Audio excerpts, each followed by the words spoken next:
सबसे जो श्रेष्ठ प्लैनेट अगर आपके हैं तो वो शनि, सबसे तगड़े शनि हैं।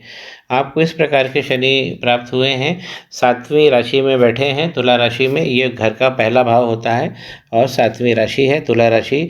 ये यहाँ पे शनि भगवान उच्च के हो जाते हैं। तो शनि भगवान ने कुछ बाधाएं दी हैं, तो ये मैं उपाय आपको लिख दूंगा। यहाँ पर जब बैठेंगे तो आपको भाव बहुत अच्छा देंगे, एक चीज़। दूसरी चीज़ है बाधाएं क्या देंगे, दोनों अलग अलग समझाता हूँ। पहले भाव में जब बैठेंगे उच्च राशि में तो आपको बहुत अपार सुख देंगे, लेकिन पहले जो 36-38 जो साल रहेंगे उसमें शनि भगवान रगड़ते जरूर हैं, स्वभाव के अनुसार देते ही हैं ये भाव। और जिस समय आपका जन्म हुआ था उस समय घर भी संघर्ष की स्थिति में था, ये चीज़ इंश्योर कर देते हैं। कोई भी चीज़ की शिक्षा देंगे, शिक्षा कैसी देंगे, उच्च के बैठे इलेक्ट्रॉनिक्स से जरूर आपको अवगत कराएंगे। और शिक्षा कैसी देंगे, मन, एक तरीके से मन के अंदर जो हम कहते हैं कि मेंटल पनिशमेंट, कि हम बहुत ज़्यादा जो पढ़ाई कर रहे हैं 18 घंटे 20 घंटे, तो मेंटल पनिशमेंट ये बहुत सारा देंगे। तो क्यों, क्योंकि रगड़ते हैं और रगड़ के फिर टीचिंग देते हैं, क्यों यहाँ पर शनि भगवान। तो ये चीज़ आपको देंगे। शनि भगवान में कोई दिक्कत नहीं, अस्त हो गए हैं तो इसका मैं उपाय लिख दूंगा, और इस उपाय में क्या रहेगा, जो बाधा है वो दूर होगी। तीसरी दृष्टि से ये इस घर को देख रहे हैं, तो यहाँ पर जो चंद्रमा और गुरु है इनके ऊपर दाग लग रहा है, तो इसको ये बाधा भी दूर हो जाएगी। और शनि भगवान 7वीं दृष्टि से परिवार के भी फैमिली को भी देख रहे हैं, तो यहाँ भी बाधा देंगे स्वभाव अनुसार। और 10वीं दृष्टि से यहाँ देख रहे हैं, तो कर्म में भी शनि ही चमकेंगे। तो शनि भगवान ने जो चीज़ें आपको विद्या दी है उस पर ही आपको काम करना है। अब जो पहला भाव है वहाँ पे सूर्य जो है ये आपके फंस गए। अब आपको जो बड़ी सक्सेस चाहिए, सूर्य 7वीं राशि में तुला राशि में जब बैठते हैं तो ये दिक्कत देते हैं। तो यहाँ पर क्या करना है, हमें आंखों की रोशनी, इसका बहुत ख्याल रखना है। विटामिन ए सप्लीमेंट्स ये सब लेते रहना है। और पिता का जो स्वास्थ्य है, जब आप 42 के आसपास रहेंगे तो उसमें आदित्य हृदय स्तोत्रम करते रहना है, बल्कि अभी से ही कर दीजिए, तो आपकी वो रेखा भी बढ़ जाएगी जो ग्रहण लगी हुई है। और आपके पिता भी का जो स्वास्थ्य है, क्योंकि 42 की एज में ऐसी कोई भी जातक जातिका हो, सूर्य की ये स्थिति हो और वो भी शनि भगवान के साथ में, तो ये बहुत घातक होती है, ये मृत्यु तुल्य कष्ट देती है पिता को। तो हमें सूर्य अपने तगड़े रखने हैं। शनि भगवान का उपाय भी मैं दे दूंगा। तो ये घर की बाधा, आप जुपिटर पे नज़र डालेंगे तो जुपिटर पे अगर नज़र पड़ गई शनि भगवान की, और जुपिटर भी तीसरे घर के होते हैं, वीक होते हैं, तो इसीलिए मैंने जो बोला था कि जो मैरिज का भाव है वो भी यहाँ पे कमज़ोर होगा, क्योंकि इनकी दृष्टि है। तो वो एक सिंपल सा उपाय होता है, उससे बहुत सारे आपको बहुत अच्छे योग मिलेंगे, वाणी अच्छी मिलेगी। ये एक अच्छा पॉइंट है। ये जो शुक्र है वो दूसरे घर में बैठे हुए हैं, और यहाँ पर केतु भी साथ में बैठे हैं। तो यहाँ पर शुक्र और केतु भी एक अच्छा भाव देते हैं, जादू से भी पैसा देते हैं, पैकेज का भी जॉब दिलाते हैं, और बहुत एक जो हम कहते हैं कि कला विकसित करते हैं हाथों में दिमाग में, जिसे नजराना कहते हैं। केतु और वीनस साथ में रहेंगे तो एक बार नाम जरूर खराब करेंगे, तो हमको बदनामी से भी बचना है। खैर वो यंग एज में लगता ही है, कभी कभी कुछ ना कुछ आरोप प्रत्यारोप हो जाते हैं। अब यहाँ पर सूर्य और मरकरी साथ में बैठे हैं, ये अलग बुद्धि को तेज कर रहे हैं आपकी।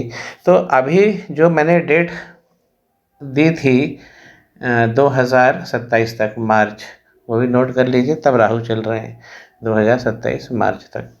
तो राहु यहाँ पे 8वें घर में है, तो राहु यहाँ तो पीड़ा देते हैं, और राहु की दशा है और बहुत, और अभी तो दशा का गहन उतार है। तो इससे अपन थोड़ा सा अगर एक गोमित पहन लीजिए तो राहु अच्छे हो जाएंगे आपके यहाँ पर। और ये है नवांश कुंडली। अब तो नवांश कुंडली में यहाँ भी शनि बैठे हुए और आपके वृषभ राशि में बैठे, यहाँ भी बहुत अच्छा भाव दे रहे हैं। और उधर भी ऊपर भी शनि अपनी उच्च राशि में बैठे हैं, वृषभ में भी अच्छा भाव देते हैं, मरकरी भी साथ में है। तो ये बुद्धिमत्ता, बुद्धि का पराक्रम आपको करते रहना। नवांश चार्ट क्या होता है, आउटपुट है हमारा, हम किस प्रकार हमारा जीवन आगे बढ़ेगा और किस प्रकार हम आगे प्रोग्रेस करने की दिशा यहाँ से जान सकते हैं।